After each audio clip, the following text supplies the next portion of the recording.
Saya ucapkan selamat siang anak-anak semuanya.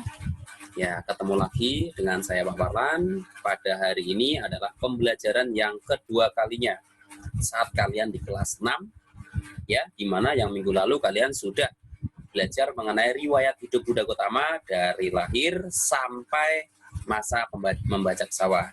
Ya, jadi dalam waktu 30 menit ke depan saya minta kalian konsentrasi, tidak usah menulis dulu. Ya, sekali lagi tidak usah menulis. Kalian perhatikan penjelasan dari saya terlebih dahulu. Nanti ada waktunya untuk menulis. Ya, kenapa nggak boleh menulis dulu, Pak? Karena kalau kalian sambil menulis nanti tidak konsentrasi, malah kalian akan nggak ada hasil, nggak masuk ke dalam pikiran. Jadi kalian ingat yang namanya Manggala Sutta kan? Sang Buddha mengatakan kalau misalnya kita membahas Dhamma pada waktu yang sesuai merupakan berkah utama. Ya, berkah utama. Kalian ingin mendapatkan berkah kan? Ya, jika ingin mendapatkan berkah, maka kalian harus belajar Dhamma walaupun sebentar. Ya, ini saya minta waktu paling 30 menit dari sekarang, nanti saya akan menjelaskan sedikit ya. Baik anak-anak, sebelum kita mulai, mari kita awali dengan berdoa. Berdoa itu penting ya, untuk menyatukan tekad kita antara jiwa dengan raga kita, antara batin dengan jasmani kita. Mari anak-anakku semuanya kita bersikap anjali dulu sebentar ya. Bersikap anjali. Ya, saya akan membacakan Parita Wandana. Mari kita bersama-sama juga ikut membaca Parita Wandana ya. Namo tassa bhagavato arahato sama sambuddhassa. Namo tassa bhagavato arahato sama sambuddhassa. Namo tassa bhagavato arahato sama sambuddhassa. Terpujilah Sang Bhagawa yang Maha Suci, yang telah mencapai penerangan sempurna. Pada hari ini kami Sekolah Dian Bangsa kelas 6 akan mengikuti pelajaran agama Buddha. Semoga kami dapat memahami dan menambah kebijaksanaan kami, sehingga kami bisa menjadi siswa Buddha yang berprestasi, yang berbakti kepada orang tua, dan senantiasa menjadi kebanggaan untuk keluarga. Sadhu, sadhu, sadhu. Ya, terima kasih semua anak-anak yang telah melakukan doa. Sepertinya ini 6A sudah mulai masuk. Ada Johnson Kusnadi, ada tadi si Owen ya, Owen juga sudah masuk kelas 6A. Nggak apa-apa, ini baru saja dimulai ya. Baik anak-anak, mungkin di antara kalian sudah ada yang punya buku. Kenapa? Karena kemarin sudah diinfo, disuruh untuk mengambil buku, betul ya? Disuruh untuk mengambil buku. Sebentar ada yang tanya nih, siapa lagi?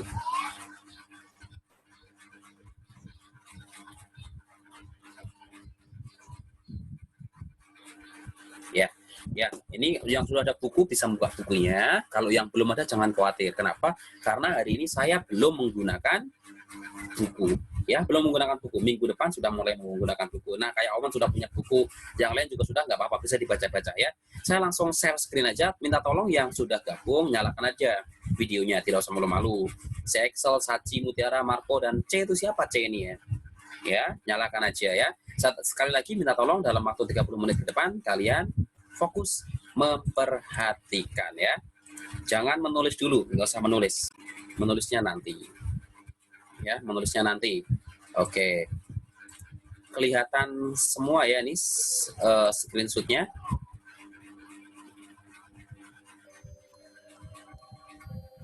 Kelihatan nggak Febri? Slide-nya. Kelihatan, Pak. Oke, ya terima kasih. Ya, baik ya anak-anak. Pada kesempatan kali ini, seperti yang sudah punya bukunya, kalau yang sudah punya bukunya bisa langsung membuka. Tapi kalau nggak ada buku nggak apa-apa. Perhatikan ke sini. Saya minta waktu kalian kira-kira 30 menit ke depan untuk menjelaskan mengenai proses ketika Petapa Gautama menjadi Buddha. Di minggu yang lalu kalian sudah belajar dari riwayat Siddhartha, dari beliau kecil, dari lahir sampai ketika kemarin membajak sawah. Sebenarnya itu masih ada banyak yang perlu kamu pelajari, tapi belum sempat saat ini. Sehingga kalian langsung belajar mengenai menjadi Buddha. Padahal itu ada masa remajanya, ada masa ketika pernikahan, masa mempunyai anak, masa meninggalkan kerajaan, meninggalkan istana, melihat tempat itu masih banyak hal-hal yang lainnya. Tapi saat ini kita langsung cut saja. Maksudnya cut gimana? Langsung kita cut untuk belajar proses beliau menjadi Buddha. Ya, apakah mudah? Seperti yang waktu kelas 5 kalian pelajari. Kan masih ingat di kelas 5 perjuangan menjadi Buddha bagaimana? Sangat sulit ya. Masih ingat? Dulu dia belajar yang namanya menjalankan praktek petapa-petapa yang ekstrim. Betul ya? Masih ingat ya? Saat yang seperti misalnya makan cuma sebutir nasi, menahan nafas, meditasi di dalam air, bawah terik matahari. Masih ingat ya? Saya kira masih ingat itu. Itu perjuangannya. Dulu waktu kamu kelas 5 di masih perjuangannya beserta gangguan marah. Hari ini di kelas 6 bab 1 kamu adalah mengenai pas peristiwa-peristiwa detik-detik terakhir ketika betapa Gautama, betapa Siddhartha menjadi seorang Buddha. Baik anak-anak, langsung kita mulai. Nah, mimpi agung Bodhisattva. Saya kira di antara kalian pernah bermimpi. Mungkin selalu juga mimpi. Ya, mimpiin siapa? Mungkin mimpiin teman satu kelas. Mimpiin siapa? Mungkin mimpiin orang tuanya. Mimpiin apa? Mungkin mendapatkan barang yang diinginkan. Bisa jadi. Biasanya kita akan terbawa mimpi itu kalau kita menginginkan sesuatu ya anak-anak. Contoh saat ini si Andre misalnya. Si Andre ini menyukai pengen HP. Dia lagi minta HP kepada orang tuanya. HP-nya HP yang terbaru, Samsung misalnya. Bisa jadi itu terbawa ke dalam mimpinya kan. Ketika tidur, mimpi seolah-olah mamanya membelikan HP sudah. Betul ya? Pernah begitu? Nah wajar, itu mimpi biasa. Mimpi biasa itu setiap orang mengalami. Dan mimpi, kadang mimpi ada yang benar-benar kita ingat, ada yang mimpi ketika bangun tidur buka mata, sudah lupa mimpinya apa. Cuma menyadari, semalam saya mimpi, tapi mimpinya apa ya? Nggak tahu. Pernah begitu ya? Nah, ketika kita mimpi terus teringat, itu biasanya itu mimpi itu ada artinya. Kalau yang kita benar-benar teringat, biasanya itu mimpi yang disampaikan oleh siapa namanya, leluhurnya begitu. Leluhurnya biasanya menyampaikan lewat mimpi tadi. Biasanya begitu. Pernah kan mimpi? Dan kalau di dalam Jawa atau di tradisi orang Chinese juga banyak, mimpi itu bisa diartikan, bisa terjemahkan masing-masing, tergantung kepercayaan orang. Ya, bahkan Siddhartha Gautama pun dia belajar mengenai mimpi itu dulu ketika masa sekolah, yang namanya ilmu tafsir. Ada belajar ilmu tafsir. Jadi mimpi ini tuh ada kaitannya dengan apa gitu, dipelajari. Ya, dan kalau orang Jawa juga sama belajar anak-anak. Kalau di Jawa ada mimpi misalnya, ada sebuah mimpi ketemu kehilangan duit misalnya. Kehilangan duit, senang mimpi kehilangan duit. Orang Jawa mimpi kehilangan duit senang. Kenapa? Karena maknanya ketika mimpi kehilangan duit, itu berarti ceritanya dia, sialnya dia, itu hilang. Sudah hilang. Tapi kalau orang Jawa mimpi mendapatkan duit, wah malah sedih anak-anak. Kenapa sedih? Karena artinya kalau mimpi dapat duit itu, dia bakal mendapatkan suatu kemalangan, suatu musibah. Makanya dia langsung malah takut. Ya, begitu kalau mimpi di Jawa. Kalau di China saya juga kurang tahu. Itu yang dulu di saya disering diingatkan sama orang tua saya. Ya, mimpi juga, mimpi bisa dipatok ular itu. Malah senang. Bukan takut mimpi dipatok ular. Itu karena ada sebuah harapan bahwa saya akan ketemu orang yang spesial. Begitu biasanya. Ya, jadi mimpi ada aneh-aneh, ada macam-macam. Tergantung posisinya, tergantung kondisinya. Nah, termasuk Bodhisattva pun mengalami mimpi agung kan, anak. Ya, Bodhisattva sudah kalian tahu kan? Yang namanya Bodhisattva itu adalah calon Buddha. Bodhisattva itu adalah orang yang bercita-cita menjadi Buddha. Seperti kalian juga. Kalian juga pasti seorang Bodhisattva. Ada di antara kalian yang tidak ingin jadi Buddha? Ada di antara kalian yang tidak ingin bebas dari penderitaan? Ada nggak di antara kalian yang inginnya menderita terus? Saya kira tidak ada. Pasti semua kalian itu ingin bebas dari yang namanya penderitaan. Ya, bebas dari penderitaan itu adalah keinginan semua orang. Nah, Bodhisattva adalah orang yang bercita-cita ingin membebaskan diri sendiri, utamanya dari penderitaan, dan juga bisa membebaskan orang lain, makhluk-makhluk lain, seperti Buddha Gautama. Buddha Gautama apakah dirinya sendiri yang bebas dari penderitaan? Tidak. Buddha Gautama itu membebaskan semua makhluk. Baik makhluk yang berkaki 2, berkaki 4, berkaki 8, berkaki banyak, makhluk-makhluk yang nampak, walaupun makhluk yang tidak nampak, makhluk-makhluk yang ada di bumi maupun di luar angkasa. Sering membacakan paritanya kan? Parita Etawata misalnya, Parita Karania misalnya, itu semua ditolong oleh Buddha. Ditolong apakah cuma sebatas tolong sementara? Tidak. pertolongannya tetap pertolongan yang selamanya. Kalau mau mempraktekkan ajaran Sang Buddha, mereka semua itu akan terlahir di alam bahagia, termasuk kita semua, sampai bisa mencapai pembebasan abadi atau menjadi seorang Buddha juga. Itu yang Buddha Gautama lakukan, ya. Jadi bodhisattva itu adalah ketika beliau menjadi bodhisattva, belum menjadi Buddha ya. Mimpinya ini tidak menjadi Buddha. Kalau Buddha tidak pernah bermimpi, ya Buddha sudah tidak ada mimpi lagi. Ya, walaupun Buddha tidurnya 1 jam tapi tidak pernah mengalami mimpi. Buddha tidurnya adalah penuh kesadaran. Ya, nah bodhisattva ini mengalami 5 mimpi agung, anak-anak. 5 mimpi agung ini yang hanya dialami oleh bodhisattva.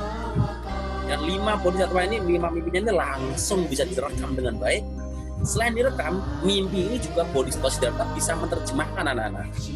Bisa menerjemahkan apa arti dari masing-masing mimpi itu. Ya, oke. Nah, yang pertama ini belum. Mimpi bodhisattva Gautama tersebut disebutnya mimpi agung. Kenapa mimpi agung? Karena mimpinya itu hanya 1 kali dalam kehidupan dia ketika menjadi bodhisattva, dan itu terjadi mimpinya itu di detik-detik terakhir sebelum bodhisattva Gautama mengakhiri bodhisattvanya. Kalau bodhisattva sudah berakhir, berarti beliau naik level kan menjadi seorang Buddha. Mimpinya ini pasti terakhir 1 hari 2 hari sebelum mencapai keterangan sempurna, ketika beliau sedang tertidur. Itu mimpinya baru terakhir. Yang sebelumnya nggak pernah bermimpi yang seperti ini. Makanya karena atas dasar hal itu disebutlah ini namanya mimpi agung. Ya, yang saat ini sedang mencatat, tolong jangan mencatat dulu, perhatikan dulu. Ya, oke. Berikutnya, mimpi agung terjadi beberapa hari sebelum beliau menjadi Buddha. Tadi udah saya katakan. Nah ini mimpi-mimpinya ini, anak-anak. Apa itu?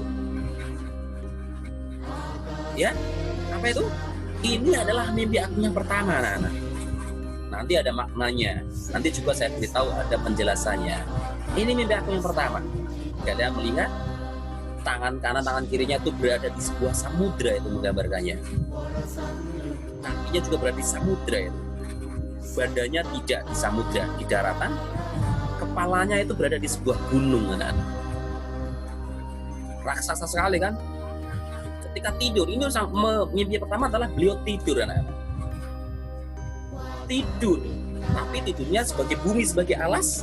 Tangan kanan kirinya di sebuah samudra, kakinya pun di sebuah samudra, dan kepalanya itu berada di sebuah gunung sebagai bantal. Ketika kalian tidur perlu bantal kan? Mungkin ada orang yang tidur nggak pakai bantal, ada yang orang tidur malah pakai bantal nggak bisa tidur. Ada, saya dulu punya teman kayak gitu, ketika dia tidur malah bantalnya dibuang. Kalau saya, kalau tidur wajib pakai bantal. Kalau nggak pakai bantal malah pusing saya kepalanya ketika bangun. Bisa sakit juga kepalanya. Kalau teman saya tidak. Dulu ketika saya di asrama, dia tidur di lantai aja, malah nggak mau pakai bantal. Bisa nyaman sekali. Nah, itu mimpi yang pertama. Mimpi yang kedua, anak-anak, bodhisattva ini juga sedang tertidur. Tapi dari pusernya, itu puser ya, jangan berpikir yang negatif, itu dari pusernya. Dari puser, kalian punya puser, itu tumbuh tanaman menjalar. Nah, tanaman menjalar itu, anak-anak, itu sampai menjulang tinggi, terus tumbuh, lama tumbuh, bukan tiba-tiba dari besar langsung, tidak, tapi dari kecil, dari kecil itu pohonnya, dari tumbuh segini, terus bertumbuh terus sampai ke atas, sampai menjulang itu sampai menyentuh angkasa. Itu mimpi yang kedua. Ya, mimpi yang kedua. Artinya apa? Nanti di slide berikutnya ada. Ya. Nah, mimpi yang ketiga. Kamu melihat tuh berapa banyak orang? Ya. Buddha begitu besar. Tidak hanya orang, larva juga pada mengelubungi itu. Digambarkannya larva itu. Dari mana-mana itu kan banyak itu larvanya. Di sebelah sini ini semua ini orang ini. Ya, sampai sini-sini semua itu. Ini yang digambarkannya yang dekat. Apa maknanya itu, Pak? Mau tahu maknanya? Tunggu di slide berikutnya. Itu mimpi yang ketiga, Nana. Dan mimpi yang keempat. Beliau dan mimpi juga yang keempat. Burung beraneka warna dari 4 penjuru arah angin. Dari sebelah sini warnanya lain, sebelah sini warnanya lain, sebelah sini warnanya lain, sebelah sini pun warnanya lain. Tapi ketika menyentuh tubuh Sang Buddha, menyentuh tubuh Gotama, Bodhisattva Siddhartha, semua burung ini satu warna, yaitu warna putih. Ya, itu mimpi yang keempat. Tadi padahal dari berbagai penjuru arah mata angin ini semuanya berbeda-beda warna. Tapi ketika sudah menyentuh tubuh Bodhisattva Siddhartha, burung-burung itu semua menjadi satu warna, yaitu warna warna putih. Oke, mimpi yang kelima. Ya, mimpi kelima ini Bodhisattva Siddhartha anak-anak berjalan di atas lumpur. Tapi coba lihat kakinya. Apakah ada lumpur yang menempel di kakinya?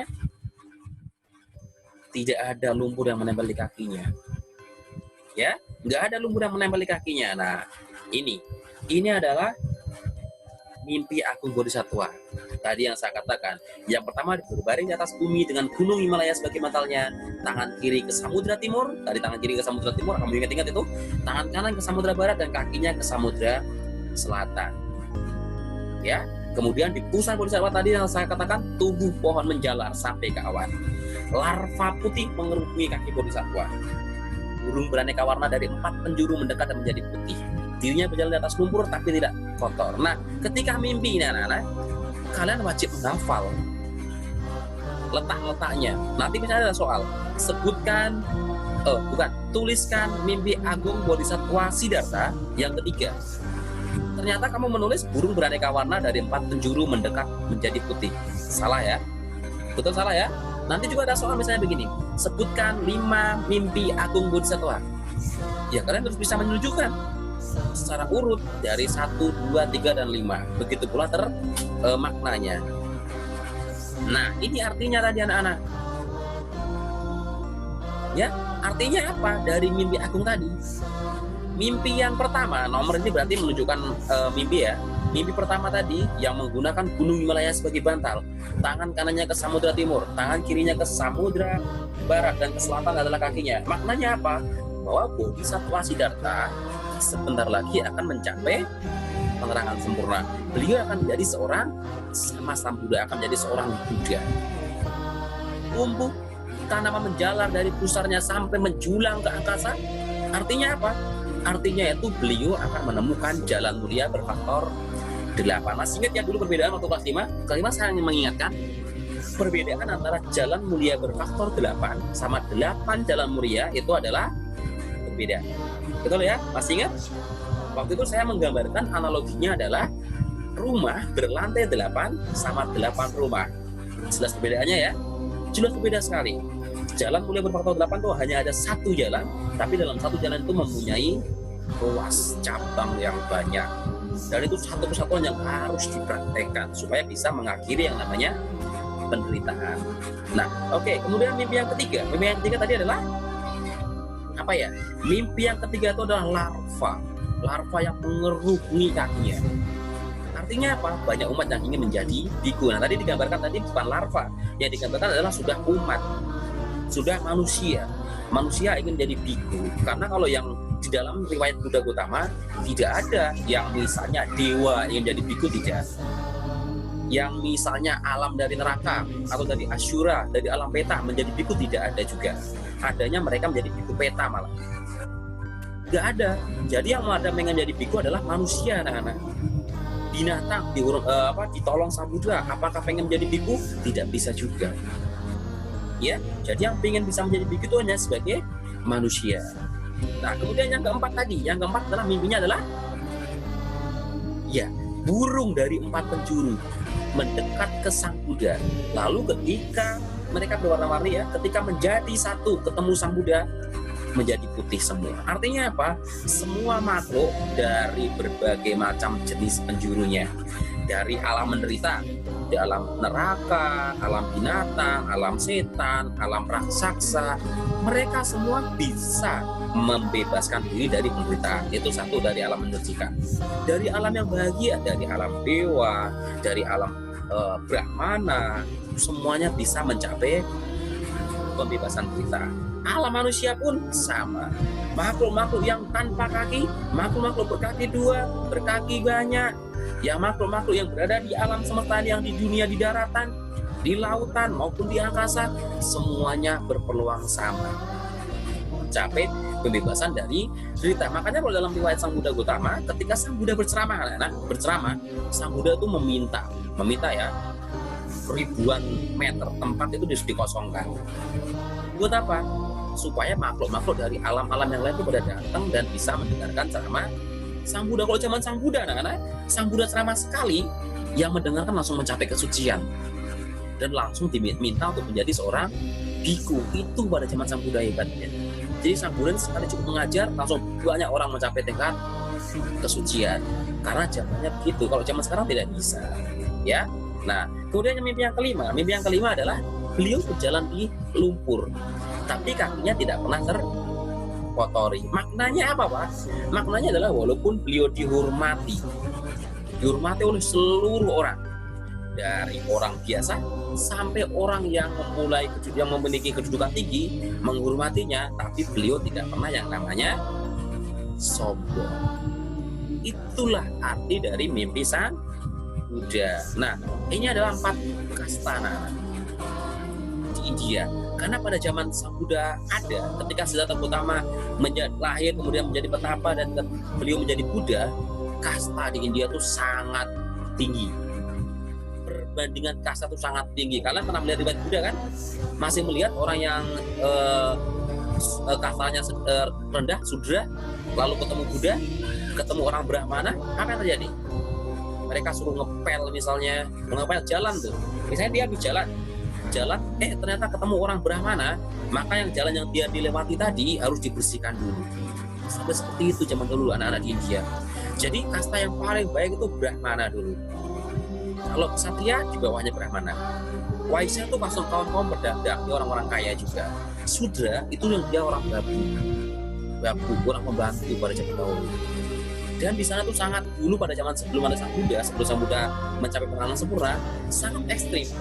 Brahmana hanya boleh bermain sama Brahmana, boleh bergaul sama Brahmana.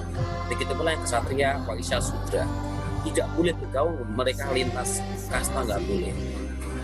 Ya, kalau melihat kan sangat sedih. Kemarin lihat videonya waktu kelas 5 kan, yang ada dalam riwayat itu ada orang yang pakai tutup badannya sebagai penyapu itu, yang tutup pakai apa ya, bulu merah untuk membersihkan jalan, masih ingat? Nah itu orang Sudranya kan. Sudra itu orang suruh kerja kasar, ya. Ibaratnya kalau misalnya menggunakan air saja, air sungai udah di kota-kota kan anak, itu di kota-kota yang dari ujungnya, dari sumber air sungai itu yang boleh menggunakan adalah kaum Brahmana. Dari ujungnya itu ditentukan, ya. Kemudian di bawahnya ujungnya itu baru yang boleh pakai adalah kaum Ksatria. Di bawah setelah Ksatria kemudian dipatok lagi bagiannya, yang boleh pakai kaum Waisya, kaum pedagang. Kalau Ksatria itu berarti kaum yang prajurit, petempur, pemberani juga. Nah kalau yang paling bawah yang sudah kena banyak limbah itu boleh dipakai oleh kaum Sudra. Sangat mengerikan ya itu anak-anak, sangat menyedihkan kan. Ketika kasta-kasta itu masih ada pada zaman Buddha, sangat menyedihkan anak-anak, sangat kasihan. Bayangkan yang namanya orang Sudra nggak akan pernah dia menjadi orang Waisya. Orang Sudra nggak pernah boleh menikahi orang Waisya. Orang Waisya nggak boleh menikahi orang Sudra. Selama dia menjadi orang Sudra, selamanya dia menjadi Sudra. Ya, itu. Karena atas dasar hal itu maka Sang Buddha juga menyadarkan seluruh umat India bahwa kasta itu tidak bagus. Kasta itu tidak seharusnya ada. Semua sama, seperti yang mimpi yang keempat tadi. Mimpi keempat, siapapun mau kasta apapun bisa mencapai kesucian. Apakah ada buktinya, Pak? Ada nggak anak-anak? Ada ya. Ketika Sunita seorang pemulung anak-anak. Pemulung, orang nggak ada yang mau berteman sama Sunita. Tapi ketika ketemu Sang Buddha langsung menerima Sunita untuk menjadikan sebagai seorang betul biku. Berarti itu sebagai bukti nggak? Apakah Sang Buddha cuma pencitraan? Cuma ngomong saja? Tidak. Sang Buddha menerima Sunita sebagai orang biku. Nah, oke. Nah, ini adalah gangguan mara yang waktu kamu kelas 5 sudah belajar. Jadi, Jadi tadi setelah ada kasta, Buddha juga ketika mau mencapai penerangan sempurna, beliau diganggu oleh Mara. Saya kira ini tidak perlu saya jelaskan ya, Mara. Kenapa? Karena kan waktu kelas 5 masih ingat semuanya. Di kelas 5 malah ada keterangannya, abu panas itu ketika menyerang Buddha menjadi apa. Betul ya? Masih ingat ya? Ketika menyerang dengan aneka jatuh juga buru-buru menjadi apa. Nah, badai petir tambahnya itu mungkin mendatangkan badai petir. Hanya lokal itu anak-anak. Untuk ngapain? Untuk menghancurkan tempat pertapaan petapa Gautama, membuat bencana alam, ketika gempa bumi di situ, banjir juga di situ ada. Tapi nyatanya tidak akan pernah. Setelah melalui media itu, akhirnya Mara juga yang terakhir itu menyerang dengan tangan sendiri. Artinya dia menggunakan kekuatan senjatanya untuk menemui sang Buddha dan menyerang langsung. Apakah bisa? Tidak bisa. Ya, itu yang dilakukan oleh Mara.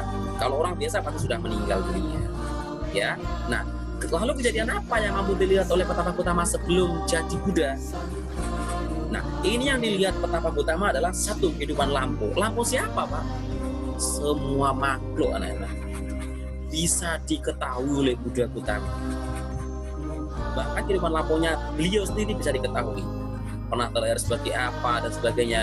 Sehingga kehidupan lampunya Siddhartha Gautama itu, yang ketika beliau terlahir menjadi seekor binatang, itu dikumpulkan menjadi sebuah kitab yang namanya kitab Jataka. Jadi Jataka itu adalah menceritakan kehidupan lampau Siddhartha Gautama ketika dirinya menjadi seekor binatang. Bahkan ketika yang sudah meninggal pun, waktu itu dia melihat sang Buddha ini ketika sudah menjadi Buddha bersama 500 biku yang lainnya, dia melihat di bawah pohon itu ada tumpukan tulang orang loh, setumpuk tulang orang. Tapi sang Buddha langsung memberi hormat pada tulang itu, bernama Skara. Ketulang loh. Biku-biku yang lain heran, kenapa kok Buddha malah menghormati tulang? Ternyata dari tumpukan tulang saja, sang Buddha bisa mengetahui siapa dia loh, anak-anak. Hebat tidak? Hebat sekali. Ternyata tumpukan tulang tadi adalah kehidupan lampaunya. Dia adalah ibunya. Bukan kehidupan ketika saat menjadi petapa Pangeran Siddhartha, tidak ya. Kehidupan lampunya, ya setumpukan tulang itu adalah tulang ibunya dia sendiri. Sudah masih tulang loh, sudah menjadi tulang, bisa diketahui juga. Ya, kemudian beliau bisa mampu melihat proses hancur dan terbentuknya bumi. Lain kesempatan nanti kita belajar itu membahas mengenai nomor 2, sangat menarik. Ya, kemudian segala sesuatu yang membuat makhluk menjadi bahagia dan menderita juga diceritakan sang Buddha itu juga di situ mampu dipahami satu waktu sebelum mencapai penerangan sempurna. Jadi misalnya pencapaian penerangan sempurna nanti jam 12 malam, itu kira-kira jam 10 malam sudah bisa memperoleh itu. Ya, 10 malam itu sudah mencapai pencerahan itu. Nah, apa yang menyebabkan semua makhluk itu bahagia dan menderita, anak-anak? Yang menyebabkan adalah bahwa orang yang memiliki pandangan salah, orang yang punya perbuatan salah, hidupnya dia akan selalu menderita. Ya, kamu gak percaya? Buktikan. Tapi saran saya jangan buktikan untuk hal yang jelek. Kau bisa menganalisa dari kejadian yang sudah ada. Nah, kalau kekuatan baik lewat ucapan kita, lewat jasmani kita, lewat pikiran kita, maka pasti hidup kita bahagia. Gak percaya? Buktikan sendiri. Seperti ajaran Sang Buddha kan? Sang Buddha kan mengatakan jangan mudah percaya, tapi ehi pasiko. Itu buktikan sendiri. Tapi harus dengan kebijaksanaan ya. Jangan dengan cara yang salah tadi, yang nomor 1 ini, dengan pandangan dan perbuatan salah menderita. Kamu pengen membuktikan. Coba misalnya kamu ke Alfamart mengambil roti gak usah dibayar. Untuk membuktikan misalnya, pasti kalian akan ditangkap sama penjaga kasirnya kan. Nanti kalau ketangkap, terus gimana ngomong? Oh kan saya membuktikan ajaran Buddha. Kalau saya mencuri pasti saya akan menderita. Masa begitu? Tidak kan? Ya harus dengan kebijaksanaan. Ada orang mengatakan misalnya yang namanya bara api itu panas. Apakah perlu kamu buktikan? Tidak perlu ya anak-anak. Sudah tahu bara api panas ya sudah tahu saja. Memang yakin. Kamu tanpa perlu memegang bara api juga sudah tahu bahwa bara api itu panas. Betul ya? Oke, sedikit lagi. Nah, pencapaian penerangan sempurna anak-anak. Nah, Petapa Gautama ini setelah pikiran terpusat tadi, dia langsung tepat setelah mengetahui tiga hal tadi tentang kehidupan lampau, bumi hancur dan terbentuk, kemudian hal yang membuat semua makhluk bahagia menderita, langsung pikirannya terpusat penuh dan beliau menjadi seorang sama Buddha. Di bawah pohon apa? Di bawah pohon Asata. Ya, pohon Asata dikenal dengan pohon Bodhisattva. Penerangan sempurna itu apa? Penerangan sempurna. Penerangan sempurna berarti beliau telah memahami apa itu cerita, apa itu sebuah cerita, kapan cerita berakhir, bagaimana cara mengakhiri cerita. Itu ditemukan Sang Buddha tuh bersamaan langsung. 4 hal: cerita, sebab, cara mengakhiri, dan akhir dari sebuah cerita. Sang Buddha langsung sudah mengakhiri itu semua, anak-anak. Ya. Nah, ternyata sebab dari penderitaan itu adalah nafsu keinginan. Ini tinggal 2 slide lagi. Nafsu keinginan sebab penderitaan. Tapi keinginannya bagaimana, Pak? Apakah kita nggak boleh punya nafsu? Boleh, anak-anak. Nafsu keinginannya adalah nafsu yang keinginan yang berlebihan, yang tidak terkendali. Karena kalau nggak dikendalikan, kamu nggak akan bisa membedakan yang namanya keinginan sama kebutuhan. Ya, sudah punya handphone bagus, minta handphone lagi. Padahal handphonenya masih berfungsi, itu namanya keinginan. Kalau kebutuhan begini, misalnya handphone kamu sudah punya, ternyata rusak. Sekarang lagi belajar online, butuh nggak handphone? Butuh, dibelikan boleh. Tapi sudah punya handphone bagus, bisa buat belajar online, minta handphone yang lebih canggih lagi. Itu namanya keinginan. Kalau itu nggak terpenuhi, senang kamu? Tidak. Ketika itu nggak terpenuhi, pasti akan sangat sedih. Betul. Nah, cerita ini dapat diakhiri dengan melaksanakan jalan mulia berfaktor 8. Nah, ini sudah slide terakhir. Nah, jalan mulia berfaktor 8 waktu kelas 5 juga sudah saya uraikan ya. Kamu masih ada catatannya. Pandangan benar itu seperti apa, pikiran benar seperti apa, ucapan benar seperti apa, sudah saya jelaskan. Betul ya? Kamu bisa membuka-buka lagi supaya kamu bisa mengingat-ingat kembali. Oke, saya rasa itu yang perlu saya sampaikan untuk pada kesempatan kali ini, anak-anak. Sekarang kalian saatnya setelah selesai ini, tolong nyalakan semua video. Saya mau berdokumentasi terlebih dahulu, ya. Saya mau dokumentasi terlebih dahulu. Nah, nanti setelah selesai video ini, kalian langsung ke link. Ke link ya. Ke link buat apa? Ke link ini adalah buat untuk apa namanya? Untuk mencatat, ya, mencatat. Yang tadi sudah mencatat, coba cek lagi. Ada perubahan takutnya ya. Ada perubahan. Tadi si Excel sudah mencatat. Ya, oke. Ya, sekarang silakan saya foto 1, 2. Karmel nggak kelihatan, Ilona nggak kelihatan, Charles AC, Valeri, Marco nggak kelihatan, tapi tidak apa-apa. Oke, 1, 2, 3. Ya, silakan anak-anak langsung masuk ke grup kelas kalian dan langsung mengerjakan. Ya, terima kasih. Saya akhiri. Terpujilah Buddha. Namo Buddhaya.